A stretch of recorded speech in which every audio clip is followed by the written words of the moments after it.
Hello my dear students, welcome back to my channel Shubham lecturer. और आज हम आपके लेकर आए हैं क्लास 12 बायोलॉजी का लेक्चर नंबर 2, जिसमें हमने आपको मानव जनन और उसमें से मेल रिप्रोडक्टिव सिस्टम यानी पुरुष जनन तंत्र, उसके बारे में जो महत्वपूर्ण चीज़ें थी वो बता दी थी।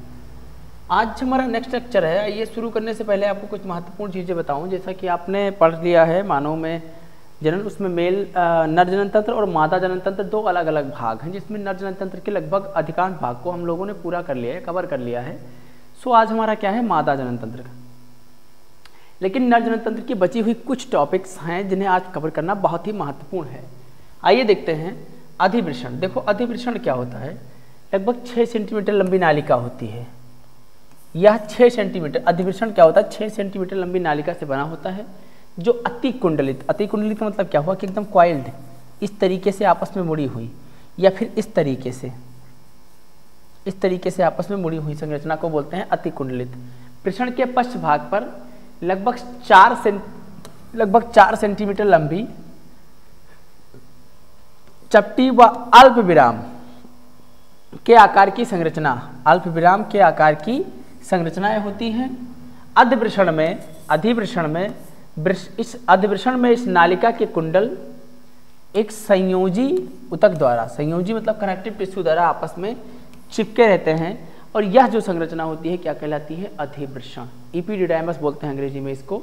तो मैंने आपको जनरली बता दिया कि यह लगभग 6 सेंटीमीटर लंबी नालिका से बना होता है, जो अति कुंडलित क्वाइल्ड संरचना है, और वृषण के पश्च भाग पर लगभग 4 सेंटीमीटर लंबी, 4 सेंटीमीटर लंबी चपटी अल्प विराम के आकार की संरचना का निर्माण करती है। अधिवृषण में इस नालिका के कुंडल एवं संयोजी ऊतक द्वारा आपस में चिपके रहते हैं। इसको निम्नलिखित 3 भागों में विभक्त किया गया। अब वो 3 महत्वपूर्ण भाग कौन से हैं, आइए देखते हैं 3 भाग कौन से हैं। सबसे पहला वाला जो हमारा भाग है, शीर्ष भाग का जो पट होता है वो एपिडिडाइमिस कहलाता है। सबसे ऊपरी भाग या शीर्ष भाग का जो पट होता है उसे एपिडिडाइमिस कहा जाता है। यह सबसे मोटा तथा वृषण के ऊपरी भाग पर स्थित होता है, सबसे मोटा एवं वृषण के ऊपरी भाग पर। और इसी में कौन सी नालिकाएं पाई जाती हैं, अपवाहक नालिकाएं इसी भाग में खुलती हैं। कौन सी नालिकाएं, अपवाहक नालिकाएं इसी भाग में खुलती हैं। अगर दूसरे पॉइंट ऑफ व्यू की बात करें, अधिवृषण काय, कार्पस एपिडिडाइमिस, यह पतला चपटा होता है जो कि वृषण के पश्च भाग तक फैला रहता है। यह थोड़ा पतला भी है, चपटा भी है, जो कि वृषण के पश्च भाग तक फैला रहता है, पिछले भाग तक फैला रहता है। वृषण का जो पिछला भाग है वहां तक फैला रहता है। और सी वाला यानी थर्ड पॉइंट की, अगर ये बी है, ये हमारा ए पॉइंट है। अगर मैं तीसरे भाग की बात करूं तो ये पश्च भाग होता है, कार्डा एपिडिडाइमिस। यह पतला तथा वृषण के निचले भाग पर स्थित होता है, पतला होता है और कहाँ स्थित होता है, वृषण के निचले भाग पर। अब अगर बात करूं मैं एक लंबी पतली नालिका शुक्रवाहिनी की, शुक्रवाहिनी का काम क्या है कि जैसे आपको पता होगा कि शुक्राणुओं के निर्माण की प्रक्रिया को शुक्राणुजनन कहते हैं। यह वृषण में निर्मित होते हैं, और वृषण से एक लंबी पतली नालिका जुड़ी होती है जो उन्हें शुक्राशय तक पहुंचाती है, जहां वह एकत्रित होते हैं। तो जो पतली वाली वाहिनी है उसको बोलते हैं शुक्रवाहिनी। अधिवृषण के पश्च भाग से एक आंशिक रूप से कुंडलित नालिका निकलती, आंशिक रूप से कुंडलित, पूर्ण रूप से कुंडलित नहीं, आंशिक रूप से कुंडलित नालिका निकलती है, जिसे क्या बोलते हैं, शुक्रवाहिनी।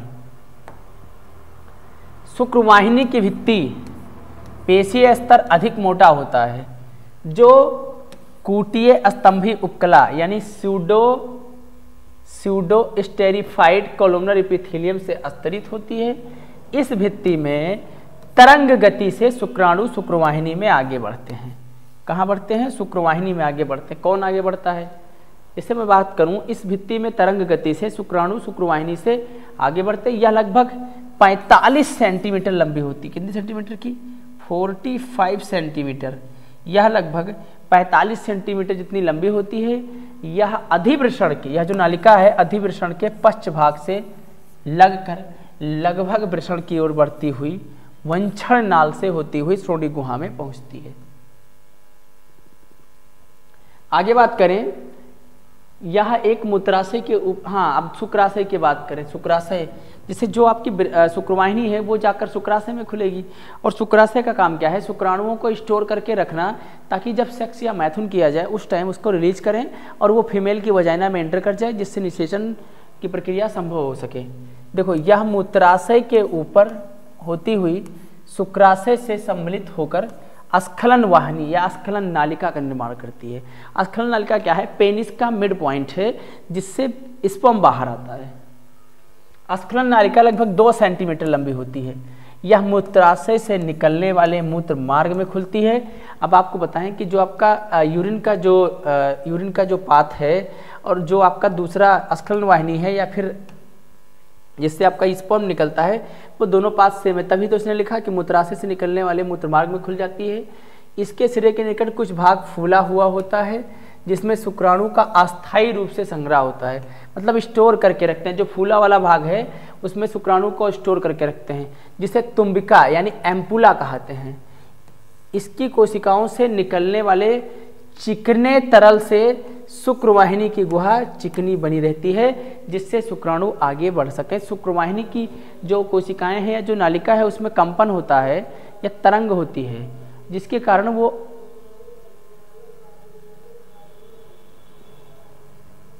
आगे में अगर बात करूं मूत्रमार्ग, देखो मूत्रमार्ग क्या होता है। मूत्राशय से प्रारंभ होकर मूत्रमार्ग और स्खलन वाहिनी यानी इजैकुलेटरी डक्ट दोनों एक साथ संयुक्त होती हैं और संयुक्त होने के बाद शिश्न के शिखर पर स्थित मूत्रजनन छिद्र से बाहर खुलती हैं। इसमें मूत्रजनन नालिका का निर्माण होता है जिससे होकर मूत्र और वीर्य दोनों एक साथ बाहर निकलते हैं। यह जो मूत्र मार्ग है लगभग 20 सेंटीमीटर लंबा होता है। How many centimetre? 20 सेंटीमीटर लंबा होता है। इस पर 2 संकोचक स्थित होते हैं जो निम्न है। पहला क्या है? आंतरिक संकोचक और दूसरा है बाह्य संकोचक। देखो, आंतरिक संकोचक यह मूत्र मार्ग के आधार पर स्थित होता है। मूत्र मार्ग का जो आधार है उस पर अगर स्थित होगा तो उसे बोलेंगे आंतरिक संकोचक। और यह झिल्लिये मूत्र मार्ग के चारों ओर स्थित होता है, मतलब जो आधार पर स्थित होगा उसको बोलेंगे आंतरिक संकोचक और जो झिल्लिये मूत्र मार्ग के चारों ओर स्थित होगा उसको बोलेंगे बाह्य संकोचक। अब मैं बात करता हूं प्रोस्टेटिक मूत्र मार्ग की। यह मूत्र मार्ग का प्रारंभिक भाग है जो कि लगभग 2 से 3 सेंटीमीटर लंबा होता है। यह प्रोस्टेट ग्रंथि, कौन सी ग्रंथि?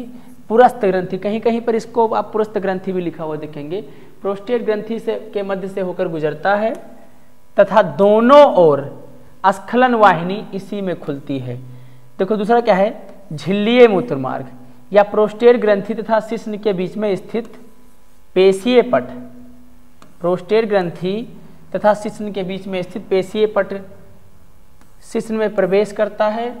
यह लगभग 1 सेंटीमीटर लंबा होता है। इस पेशीय पट को मूत्रोजनन तंतुपट कहते हैं। मूत्र मार्ग के इस भाग में दोनों ओर की बल्बो यूरिथ्रल ग्रंथि, दोनों ओर कौन सी ग्रंथियां पाई जाती हैं? बल्बो यूरिथ्रल ग्रंथि या काउपर ग्रंथियां खुलती हैं। 2 बल्बो यूरिथ्रल ग्रंथि और इसी ग्रंथि को क्या बोला जाता है? Cowper glands. कौन सी ग्लैंड्स? Cowper glands. देख लो फिर क्या कह रहा है कि शिश्नीय स्पंजी मूत्र मार्ग यह मूत्र मार्ग का अंतिम भाग होता है। शिश्न के अंदर से गुजरता है जिसकी लंबाई लगभग 16 से 17 सेंटीमीटर होती है। कितनी सेंटीमीटर होती है? 16 से 17 सेंटीमीटर। सब हमने आप अभी तक तो पुरुष जनन तंत्र को पढ़ ही लिया है। अब हमारा आता है मादा जनन तंत्र। और मैं एग्जाम के पॉइंट ऑफ व्यू से एक बात आपके लिए बताऊं, दोनों में से चाहे वो पुरुष जनन तंत्र हो और चाहे वो स्त्री जनन तंत्र, दोनों में से एक के आने की संभावना प्रबल रहती है। और 2 टॉपिक जो अभी आगे मैं पढ़ाऊंगा, जैसे अंड जनन जिसके द्वारा अंडाणुओं का निर्माण होता है, दूसरा होता है शुक्राणु जनन जिसके द्वारा शुक्राणुओं का निर्माण होता है। तो ये 4-5 टॉपिक्स ऐसे टॉपिक्स हैं जिनसे क्वेश्चन आने की बहुत प्रबल संभावना होती है। मैं बात करूँ स्त्री जनन तंत्र की, क्योंकि हमारा पुरुष जनन तंत्र लगभग समाप्त हो गया है। अब क्या क्या चीजें इसमें सम्मिलित हैं, इन्हें बहुत बारीकी से देखने और समझने की जरूरत है। देखो, स्त्री जनन तंत्र के अंतर्गत एक जोड़ा अंडाशय, जिस प्रकार मेल में एक जोड़ा वृषण पाया जाता है, मेल में एक जोड़ा क्या पाया जाता है? वृषण। उसी प्रकार मादा में एक जोड़ा क्या पाया जाता है? अंडाशय। जिस प्रकार वृषण का काम है शुक्राणुओं का निर्माण करना, उसी प्रकार अंडाणुओं का काम क्या है? अंडाशय का काम क्या है? अंडाणुओं का निर्माण करना। अब बात आती है ये कि अंडाशय के साथ एक जोड़ा अंडवाहिनी, जिस प्रकार शुक्रवाहिनी और अंडवाहिनी, शुक्रवाहिनी मेल रिप्रोडक्टिव सिस्टम का भाग है जो शुक्राणु को वृषण से लेकर शुक्राशय तक पहुंचाती है, और ये अंडवाहिनी अंडाणुओं और शुक्राणुओं को आपस में मिलाती है, जंक्शन होती है, तथा एक गर्भाशय ग्रीवा तथा यौनी जिसको वजाइना बोलते हैं, और बाह्य जननेंद्रिय एक्सटर्नल जेनेटिलिया शामिल होते हैं जो श्रेणी क्षेत्र में होते हैं। जनन तंत्र के ये सभी अंग एक जोड़ा स्तन ग्रंथियों के साथ संरचनात्मक तथा क्रियात्मक रूप से संयोजित हो जाते हैं, और संयोजित होकर क्या बनाते हैं, स्त्री जनन तंत्र। 4-5 चीजें हैं आपकी महत्वपूर्ण जिन्हें मैं अंडरलाइन कर रहा हूं। एक जोड़ा अंडाशय, एक जोड़ा अंडवाहिनी, एक गर्भाशय ग्रीवा, योनि और बाह्य जननेंद्रियां, यही महत्वपूर्ण अंग हैं। ठीक है, फीमेल रिप्रोडक्टिव सिस्टम के मुख्य पार्ट्स को आपको बताना। देखो ये जो संरचना आपको दिखाई पड़ रही है उल्टी रखी नाशपत्ती की जैसी, ये गर्भाशय है। ये जो संरचना आपको दिखाई पड़ रही है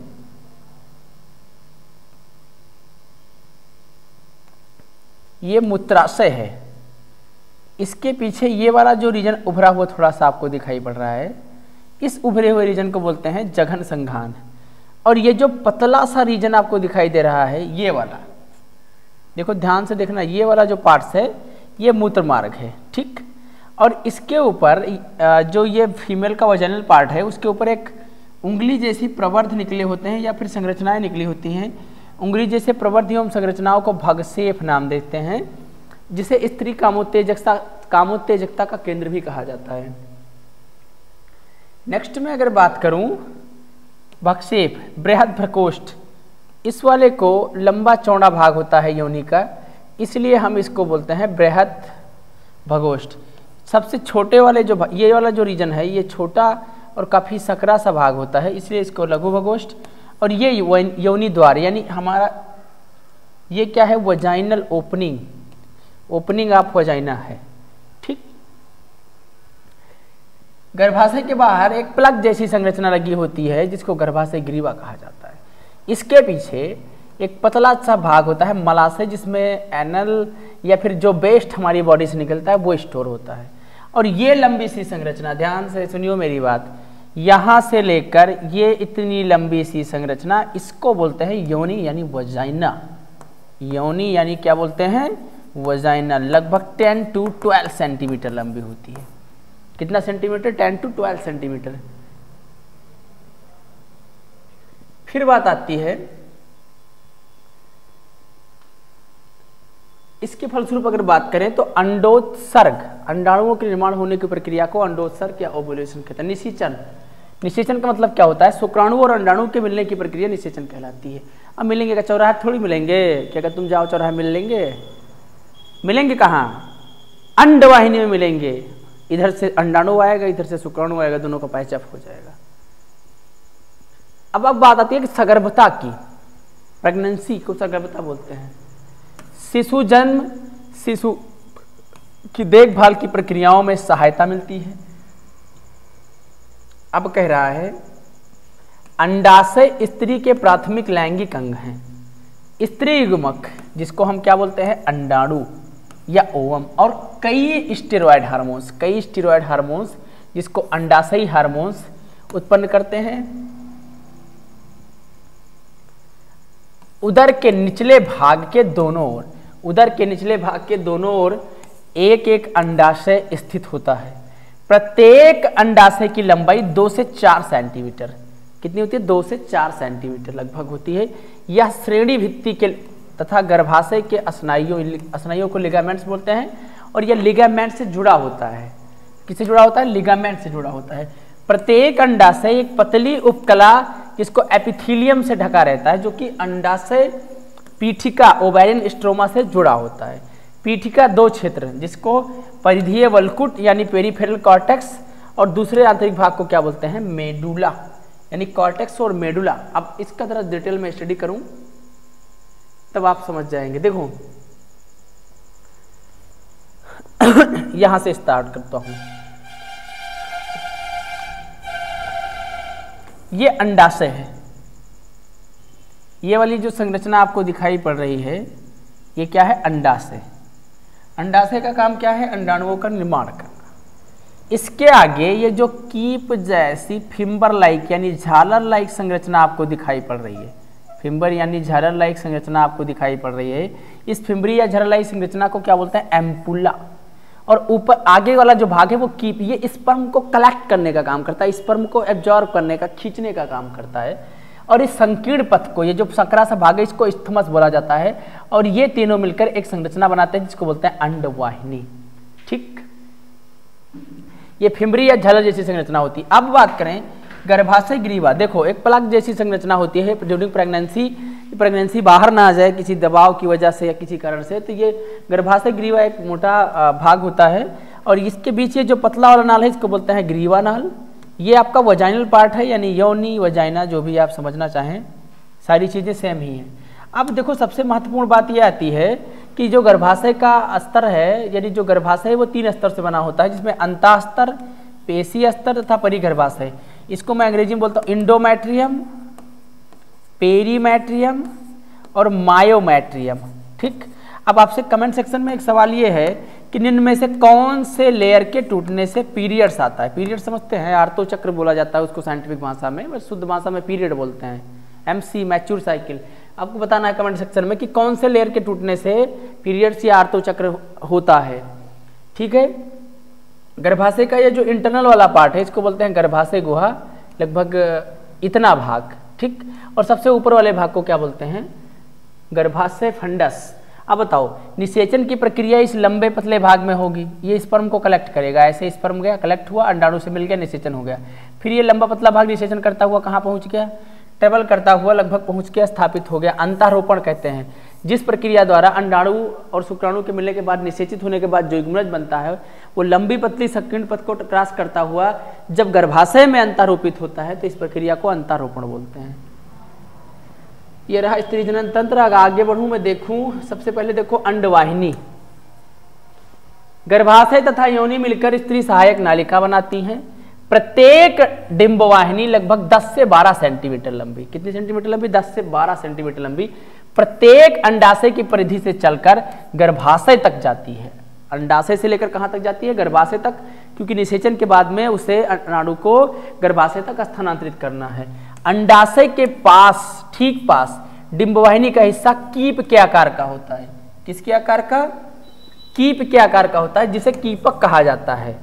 कीपक के किनारे अंगुली के सदृश झालर जैसी संरचना मैंने आपको बताई थी, फिंगर लाइक प्रोजेक्शन, जिसका काम है स्पर्म को कलेक्ट करना, झालर या फिम्बरी कहते हैं। अंडोत्सर्ग के दौरान अंडाशय से उत्सर्जित अंडाणु को संग्रह करने तथा झालर सहायक होते हैं।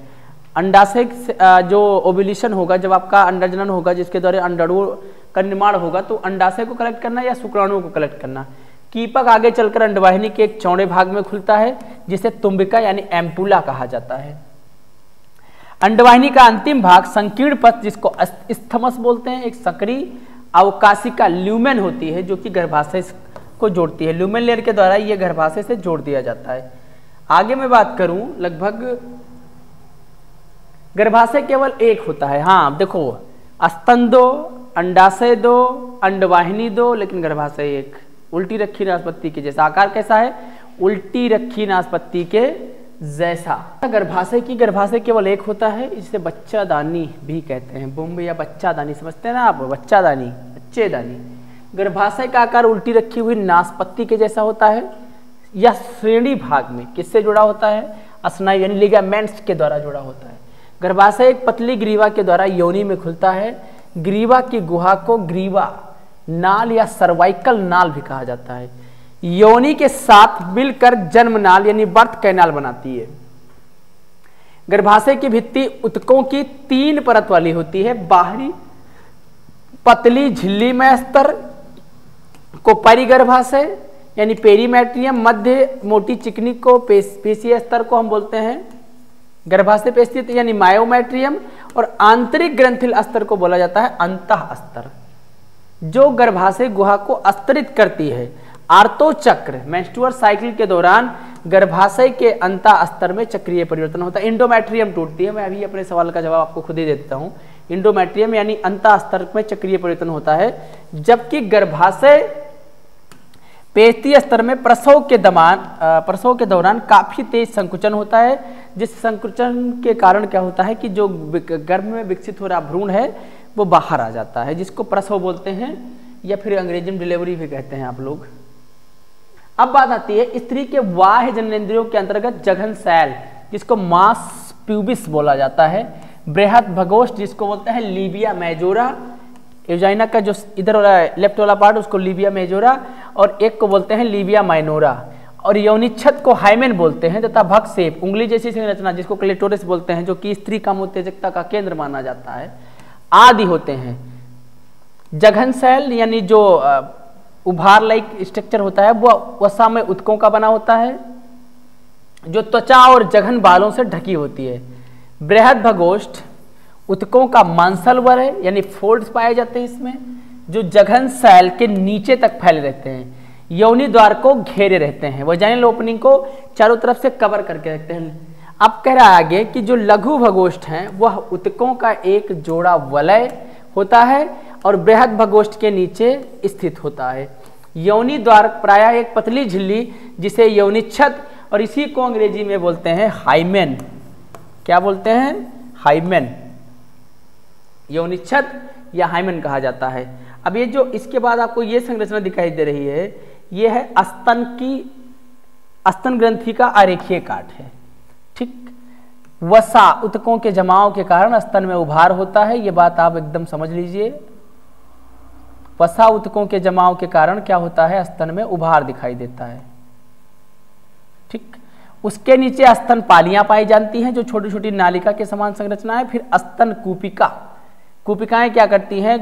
जो मिल्क का प्रोडक्शन, यानी स्तन का काम दुग्ध स्त्रावण करना या स्तनपान कराना है, इसका काम क्या है? मिल्क को स्टोर करना। फिर स्तन पालिका जिसको एम्पुला बोला जाता है, इसके सबसे आगे वाले भाग को, जो उभरा वाला भाग होता है आगे, इसको तुम्बिका बोला जाता है, और इसमें कई सारी दुग्ध वाहिनियां निकलती हैं, और सबसे आगे वाले भाग को, उभार जिसको बच्चा अपने मुंह में रख के स्तनपान करता है, उसको बोला जाता है निप्पल। और उसके नीचे का जो निचला वाला भाग होता है उसको एरियोला या एरियोला बोला जाता है। अब देखो इसमें कई सारी पेशियां पाई जाती हैं, पसलियां और उनके बीच स्थित पेशियां, बृहत अंग पेशी जिसको पेक्टोरियल मेजर भी कहा जाता है। तो साधारण सी बात क्या है कि मनुष्य में महिलाओं में स्तन ग्रंथियां एक जोड़ी स्तन ग्रंथियां पाई जाती हैं, पुरुषों में अल्प विकसित होती हैं या इनका विकास बहुत ही कम होता है, जिसकी महिलाओं में पूर्ण रूप से विकसित होती हैं, क्योंकि महिलाओं को स्तनपान कराना है, जबकि पुरुषों को स्तनपान से कोई मतलब नहीं है। अब उभार आने का मेन कारण क्या है? वसा उत्कों का जमाव होना, कीप निप्पल जिसे बच्चा मुंह में डालकर स्तनपान करता है, और स्तन ग्रंथियों का मुख्य कार्य क्या है? स्तन से दुग्ध का उत्पादन करना। अब आगे वाली बात अगर आप समझें तो यह आंशिक रूप से ढका होता है। भगसेप क्या है? एक छोटी सी अंगुली जैसी संरचना होती है। मैं योनि की बात कर रहा हूँ, फीमेल ओजेनल पार्ट की बात कर रहा हूँ। मूत्र द्वार के ऊपर दो बृहद भगोष्ठ की ऊपरी मिलन बिंदु के पास स्थित होती है। अब आगे बात कर रहा है वो यौनिच्छद प्रायः पहले मैथुन यानी संभोग के दौरान फट जाती है। यौनिच्छद समझते हैं? हाइमेन। अगर पहले मैथुन या संभोग के दौरान फट जाती है भैया, ये तो ठीक है, इसके और कुछ कारण हो सकते हैं। हालांकि आवरण कभी कभी तेज धक्के, अचानक गिरने से भी फट सकता है। यदि हाइमेन पहले से टूटा हुआ है तो आप ये सिर्फ यही उसका प्रूफ नहीं है कि उस मतलब जो इसका हाइमेन रप्चर्ड है ऑलरेडी, वो उसने सेक्सी किया है। उसके कई और कारण हो सकते हैं, जिसमें धक्के लगना, अचानक गिरना, टेम्पॉन को घुसेड़ने या फिर घोड़े पर चढ़ने से, साइकिल चलाने से, खेल कूद आदि भी महत्वपूर्ण कारक हैं। सिर्फ एक ही सेक्स ही नहीं उसका महत्वपूर्ण कारण हो सकता है, संभोग ही नहीं हो सकता है, भागीदारी से भी फट सकता है। कुछ और अब कह रहा अगली बात, कुछ औरतों का यौनिच्छद संभोग के बाद भी बना रहता है। मतलब सेक्सुअल रिप्रोडक्शन यानी जिन्होंने सेक्स किया उसके बाद भी उनका जो यौनिच्छद है, जो यौनि का आवरण है, वो उसे मेंटेन बना हुआ है। यौनिच्छद के होने अथवा ना होने की बात को किसी स्त्री के कौमार्य यानी वर्जिनिटी यौन अनुभव का वास्तविक सूचक नहीं माना जा सकता। एनसीईआरटी में सवाल आता है या फिर साफ साफ पूछता है, क्या यौनिच्छद को कौमार्यता का सूचक माना जाता है? जिसका हाइमेन शेप है उसे मानेंगे कि उसने सेक्स नहीं किया है? ये गलत बात है। 4-5 कारण, घोड़े पे चढ़ना, साइकिल चलाना, खेल कूद करना, ये भी कारण हो सकते हैं यौनिच्छेद के फटने के। तो समाज में इस बात को इसका सूचक नहीं माना जाना चाहिए। आगे की बात अगर आपके दिमाग तक पहुंच रही हो तो वो ये है कि कार्यशील स्तन ग्रंथियां सभी मादा स्तनियों का अभिलक्षण है। स्तनधारियों का मतलब क्या हुआ? जो सीधे बात, स्तनधारी का मतलब जो स्तनपान कराते हो, कि जिसका मतलब जो स्तन धारण करते हो उन्हें स्तनधारी बोलेंगे। जो स्तनपान कराते हैं और बच्चों को जन्म देते हैं। देखो, स्तन ग्रंथियां युग्म संरचना है, युग्म का मतलब जोड़े में पाई जाती हैं। यह ग्रंथिल उतक और विभिन्न मात्रा में वसा होती है। प्रत्येक स्तन का ग्रंथिल उतक 15 से 20 स्तनपालियों में बटा होता है, जिसको मैमेरी लोब्स कहा जाता है। ठीक, इसमें कोशिकाओं के गुच्छ होते हैं जिन्हें कूपिका कहा जाता है। कूपिकाओं की कोशिकाओं में दुग्ध अस्रावित होता है। जो कूपिका की कोशिकाएं हैं वो मिल्क का प्रोडक्शन करती हैं या सिक्रीशन करती हैं। जो कूपिकाओं की आवासिकाओं में एकत्रित होता है। कूपिकाएं और स्तन नालिकाओं में, कूपिकाएं जाकर स्तन नालिकाओं में खुल जाएंगी। प्रत्येक पाली की नालिकाएं मिलकर स्तन वाहिनी बनाती हैं, मैमेरी डक्टस इसका निर्माण करती है। कई स्तन वाहिनियां जब एक साथ मिलेंगी तो एक बृहद स्तन तुम्बिका बनाएंगी और कई सारी तुम्बिका मिलकर दुग्ध वाहिनी बनाती हैं। और दुग्ध वाहिनी का काम क्या है? स्तन से दूध को बाहर निकालना, जिसे शिशु अपने मुंह के द्वारा ग्रहण कर सके।